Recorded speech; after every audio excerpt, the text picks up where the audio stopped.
When I first came to the idea of creating a sequence of poems telling the story behind A Song Among the Stones, also published by Polygon, it felt something of a breakthrough.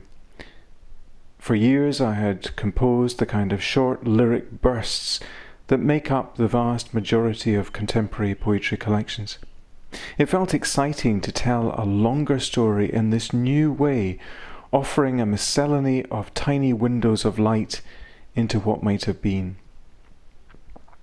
And so it felt right to use this form again when I began to think of a retelling of the legend of Deirdre and Naoise, that Irish Gaelic pronounced Naisha.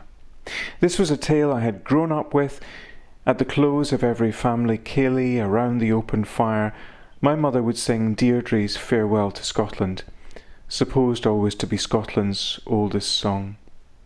A synthesis of sound and sense, it was so hauntingly beautiful, as was the story that lay behind it, that I cried every time I heard it. I learned and remembered the bones of the legend at a very young age. It's only in recent years I returned to my memories of it and wondered if the fragments of the tale might be shaped into something longer and filled out by the imagination. I also began to think once more of the Deirdre story because I had left Highland Perthshire, where I grew up, to live in Argyll, and as it happened not far from Glenetiv, where the whisperings of legend have Deirdre and Naoise settling. So it was with the western edges of Argyll all around me that I began to reimagine the legend. But I also felt drawn to work with precisely this story because it felt neglected and even overlooked by artists of all kinds on both sides of the Irish Sea.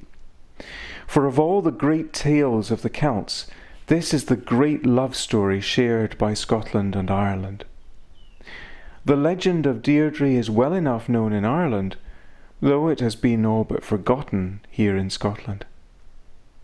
I wanted the sequence to bring alive the love story at the heart of the legend, to attempt to breathe into it a timelessness and a living strength, for it is old indeed. The roots of Deirdre and Naoise may be as deep as the Iron Age, and it may be, as so often is the case, that some real kernel of truth lies at the very heart. This then is, as it were, the first part of Deirdre of the Sorrows.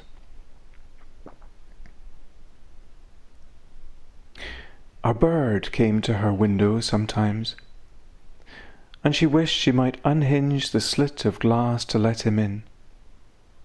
And I watched her, as she set her chin on her hands and watched him back. Most likely he wanted the fragments of her bread. The bird vanished into the green garment of the woods forever when she gave him nothing. And then she waited for sun to tip the branches and the full light to set on fire the chamber that was hers. A girl with a twisted mouth and half a hand brought food and water with her frightened eyes each dawn, each dusk. Otherwise she spoke with silence all day long, and only watched the woods for shrieks of jays. At night, when the world froze, and the skies danced with 1,000 bits of dust, she felt like a child, home awakening in her heart, and heard her mother calling uselessly across the miles, her name, the sadness of her name. One night of lashing rain, geese scraggling the low skies, and all the trees gone wild, Naoise dared to follow for a drink. The door closed on the dark, and he saw feet following the tunes, faces lit with spilled coins, his ears hurt with shouted laughter. He slipped in among them and swallowed beer too fast, till the world swam and his mouth grew big, stories appearing as though from nowhere. It was then Niall spoke of her, as slowly they turned to listen. A girl kept in the old tower in the forest, like a calf, pure and perfect, just for the High King, wide face, blue eyes, all shining. Niall looked about him, lurched on his stool as they listened, careful now and watching, his face spoiled and blotched, one tooth gone from a fight with Fergus. He held them all the same, as a fox watches a rabbit till it's his. It was Naoise he settled on at last. And if you try and steal her, boy, you'll have your blood for breakfast. Even the trees have ears. His brother had taught him that. A deer ghosted away on moss hooves. Fragments of rain glittered the leaves, made of the wood a many-greened goblet. Naoise knew silence. Once upon a time he'd hidden from a father dark with drink, learned how to make trees and rocks his friends. He crouched now like a moss boulder, and the white tower rose, round, 3 windows high. He waited until prickles of pins and needles crept into ankles and hands. He waited, watching till he saw her a first time, the wide white face, the red gold rope of hair. His heart filled and he crouched there yet, so his hands hurt and he had to move. She saw him. Their eyes met. Their gaze held a long moment. Then she turned and the glass was empty. He waited and hoped and watched, until the rain whispered louder than ever, and he was soaked to the very skin. All that winter he met her, through the slit of glass. She watched for him. Her smile glowed his heart. He brought her things to admire, to puzzle over, to laugh at, always her eyes on the trees, for even the trees have ears. Sometimes her left hand brushed him away. The High King's men might be watching, for she knew for sure they did. But sometimes there was no fear at all, and he made faces and mimed so she laughed till the tears coursed down her cheeks. And when he had slid back into the trees and was gone, she turned over the memory of him in her mind, like a faceted stone, blue and white, and she thought of him through the long dark. One morning before dawn he chanced on her, the girl with the twisted mouth, and her eyes grew huge with fear. He hushed her, held her soft to the ground, put a finger against his lips. He had seen her often enough in the tower, knew what they paid her to do. Now his words toppled in nonsense, like boulders careering a hillside. What was he to do? Could she help him? What could he give her? How much would she want? But she stilled him, put a hand on his arm, whispered that she knew who he was, understood and wished him no ill. Her words came in difficult shapes, so sore and slow and strange. She wanted nothing, just the promise he'd leave in the tower a letter saying he was the thief. For in 3 days the High King was to take her, and Deirdre would be his wife. Now the girl told him, "You must fly. Come back tomorrow at midnight." Naoise fled through the wood till he broke out into the gold of the dawn, drank from the chattering stream till the water had slaked his thirst. Deirdre, he thought, Deirdre. He whispered her name to the silence, and thought how she now might be his. She was so close he almost could touch her. It was the monks who wrote him the letter. He bought their silence with the few gold coins left to him long ago by his father. The day breathless and beautiful, the last gold of the leaves in the birches. He thought of the way they would run, ready to boat on its side at the place where the river opened out to the sea.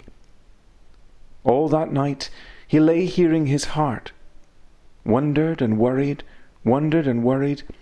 until light crept into his cell and a robin sang the dawn.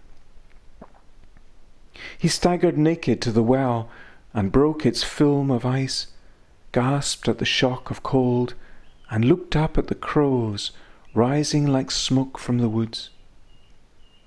Was all of this madness? What if the girl with the twisted mouth had the High King's men already? he hurt with the fear of it for a moment, then blinked. All he could do was believe. No battle was ever won without a deep breath of faith. If he failed, he dared not think of the High King's vengeance. If he kept a single candle of faith alive, she might be his, despite all the darkest odds. Midnight. He could carry no light, for fear the woods still watched. He knew his way blindfolded. A splintered moon came and went through gusting skies. Midnight.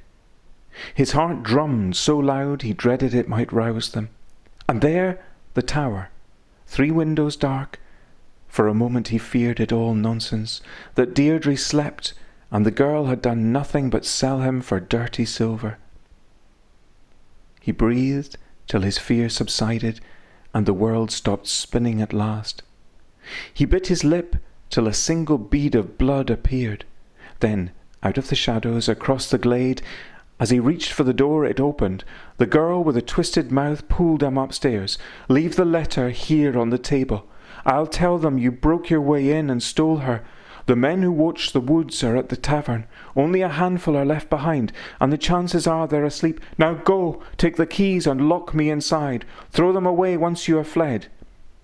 Only then did he see Deirdre at last, watched as she and the girl held close, their faces pressed tight and tender.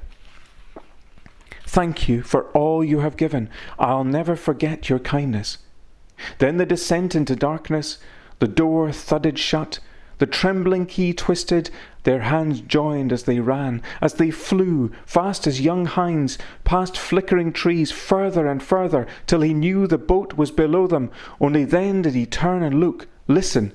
Not a single figure, yet he knew the woods were watching. He sensed the eyes, felt them burning. Deirdre tugged at him, dragged him awake, and he turned, hauled out the boat to the water, and it was as though he feared it might not even float. But already the land was leaving them, and the thought thrilled through his veins. It had happened. And their eyes met and smiled. He dropped the keys deep in the water. And that forms really the first section, the first part of the Deirdre of the Sorrows sequence, which is published by Berlin Polygon and very much available from them in print form. What I've also done, both with the other sequence from Polygon, A Song Among the Stones, and with the Deirdre of the Sorrows volume, is to create meldings of music and word. So what happens is that I will read several parts of the sequence, and then there will be a break, a natural break, and there will be a sequence of tunes on clarsach, on flute, or with song. And then there will be a further sequence of the poem, and so forth. I'm creating what I like to term islands of sound. And I hope very much in the strange future that will be ahead of us, that is ahead of us, that there will be further readings of both Deirdre of the Sorrows and A Song Among the Stones. Though quite how those will be, I can't know. But I mention that to those who may be involved with festivals, to maybe those who may be working with orchestras, choirs. They're wonderful things to produce. It's a way of bringing poetry to life. Poetry on the page may be beautiful, but it's not, for me, fully alive. It's only when, preferably the author's voice, has lifted that again into life in a live way, that it breathes, that it becomes, that it is fully alive.